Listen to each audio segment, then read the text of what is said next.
Devara second day cinema చూసారు bro? Second day కూడా చూడడం జరిగింది. ఫస్ట్ డే ఎందుకు అంతగా ఎఫెక్టివ్ గా నాకు కనపడలేదంటే ఆ ఫ్యాన్స్ లో ఫ్యాన్స్ గోలా. దాని నుంచి ఏం చేశానంటే మళ్ళీ నా లో బడ్జెట్ లో సెకండ్ సారి పోయి చూశాను. సినిమా చాలా బాగుంది.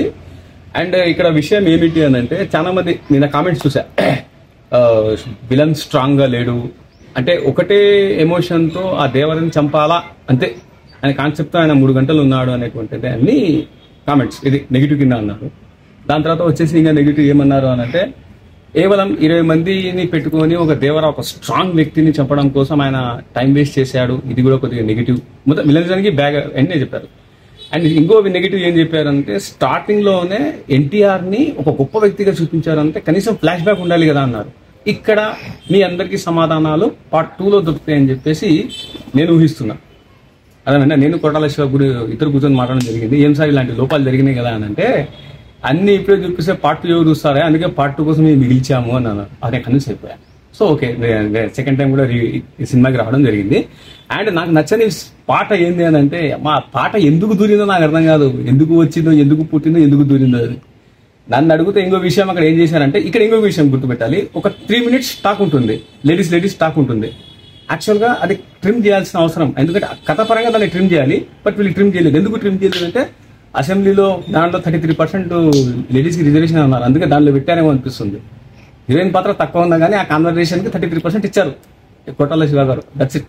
అండ్ ఓవరాల్ గా అది మన అరబి కుతుతు డాన్స్ లెవెల్లో ఒక డాన్స్ సాంగ్, అది దేవుడి గిల్లీలో సాంగ్ ఉందా, అది చూపించలేదు. మరి ఎందుకు మరి ఏం కదా చాలా మంది చాలా అప్సెట్ అయిపోయినారు. ఆ సాంగ్ మేము చిన్న తెరలో కాదు పెద్ద తెరలో చూడాలని అనుకున్నాము. నీకు ఇంకో విషయం తెలుసా, ఈ రోజు సాంగ్ వేస్తారని చెప్పి వచ్చా. ఈ సాంగ్ వేరే పార్ట్ 2లో ఉంటుంది. క్యారెక్టర్లని ఎలా అనిపించింది ప్రతి క్యారెక్టర్ ఒక్కొక్కటి? సైఫ్ అలీ ఖాన్ గారి క్యారెక్టర్ అసలు నిజంగా మేకప్ కి నేను సైఫ్ అలీ ఖాన్ అనుకోలే స్టార్టింగ్. దాని తర్వాత ఒక ఎమోషన్ చాలా లిమిట్ గా ఇచ్చారు. మన ఎవరికి సైఫ్ అలీ ఖాన్ కి కరెక్ట్ గానే ఇచ్చారు, చాలా లిమిట్ గా ఇచ్చారు. అండ్ ఆయుధ పూజలో ఒక స్టెప్ బాగుంటుంది, అది హా హా అని, అది కూడా ప్రమాణంగా ఉంది. ఆ సాంగ్ కోసం పోయా మళ్ళీ. అండ్ ఇంకో విషయం ఏంటంటే నాకైతే నచ్చలేదు అబ్బా, హీరోయిన్ అయితే నచ్చలా అని నిజంగా చెప్తా. ఎందుకు నచ్చలేదు? ఎందుకు నచ్చలేదు అంటే ఎందుకులే బ్రో, దాని గురించి ఆ సాంగ్ చూస్తే నాకు దరిద్రం అనిపించింది. అండ్ ఇంకో విషయం ఇక్కడ ఏంటంటే చాలా మంది స్టార్టింగ్ లో నేను అబ్జర్వ్ చేశా, రివ్యూ చెప్పడం కంటే మళ్ళీ ఇంకోసారి రివ్యూ నీట్గా చెప్తామని చెప్పేసి ప్రకాష్ రాజ్ చూపులన్నీ దొంగ చూపులు ఉంటాయి. పార్ట్ 2లో మొత్తం ప్రకాష్ రాజ్ పైన చుట్టూ తిరిగేలా ఉంది కథ అని అనిపిస్తుంది. మిగతా క్యారెక్టర్ ఎలా ఉన్నాయి? Srikanth character, hero friends character కానీ, హీరోయిన్ ఫ్రెండ్స్ క్యారెక్టర్ కానీ. అదే హీరోయిన్ ఫ్రెండ్స్ క్యారెక్టర్ కి 3 minutes కాన్వర్సేషన్ ఇచ్చారన్నారు కదా 33% రిజర్వేషన్ కోసం, అందుకే ఆ సినిమాలో ఉపయోగించినారు.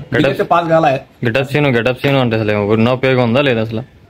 అదే అనవసరం. కథ పరంగా చూస్తే అనవసరం భయ, టు బి ఫ్రాంక్. కథ పరంగా అది అనవసరం. కథ పరంగా పాటలు 2 పాటలు ఉన్నాయి, అవి కూడా ట్రిమ్ చేసినా బాగుండేది. అనిరుద్ధ్ ఏ విధంగా గెలిచాడు? తెలుగు ఆడియన్స్ గెలిచాడా గెలలేదు అనిరుద్ధ్? ఈసారి బాగా ఇచ్చినాడు. ఈవెన్ తో నేను ఆర్టికల్స్ చూసా, అవి చూసా, పర్వాలేదు మ్యూజిక్ బాగానే ఇచ్చానని చెప్పేసి. ఈసారి అయితే బాగానే ఇచ్చారు, ఒళ్ళు దగ్గర పెట్టుకుని మరి. బీజిఎం ఎలా ఉంది? మ్యూజిక్ సాంగ్స్ ఎట్లా ఉన్నాయి? అంటే ఆ కథకు తగ్గట్టు సాంగ్స్ లేవనిపిస్తుంది మాక్సిమం, ఎందుకంటే ఆ కథకు తగ్గట్టు సాంగ్స్ కావు అవి. అండ్ ఇంకా కొంతమంది ఏమంటారంటే సెకండ్ హాఫ్ ని ఫస్ట్ హాఫ్ లో పెట్టి, ఫస్ట్ హాఫ్ ని సెకండ్ హాఫ్ లో పెట్టింది అని అన్నారు. బట్ అది రాంగ్ అవుతుంది, రొటీన్ మాదిరి అవుతుంది. సో అందుకని ఏం చేశారంటే రొటీన్ వద్దు, స్ట్రైట్ గా తీసుకొద్దాం అని చెప్పేసి స్ట్రైట్ గా తీసుకొచ్చా కథ. బట్ ఇక్కడ ఒక చిన్న నాకు ఒక లాజిక్ ఏం అర్థం కాలేదంటే, దేవరా చెప్పాడు అంటే అడిగాడు అంటే ఒక డైలాగ్ అంటారు, అడిగాడు చెప్పాడు ఆ డైలాగ్ ఉంటుంది. మరి ఆ ముక్క అన్నప్పుడు ఇక్కడ ఏది మన కన్సైన్మెంట్ దగ్గర షిప్ లో ఫైట్ జరుగుతుంది.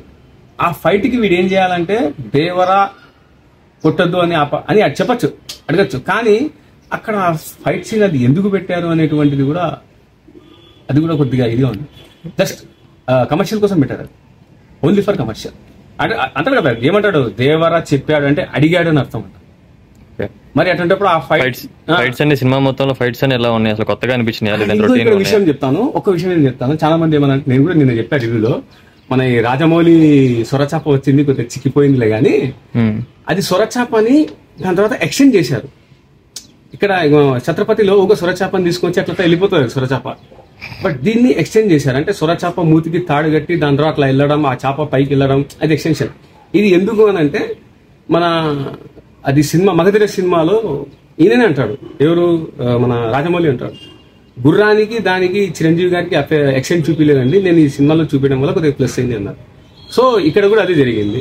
ఆ సురచేపని కొద్దిగా ఎక్స్టెండ్ చేశారు కాబట్టి బాగా అనిపించింది.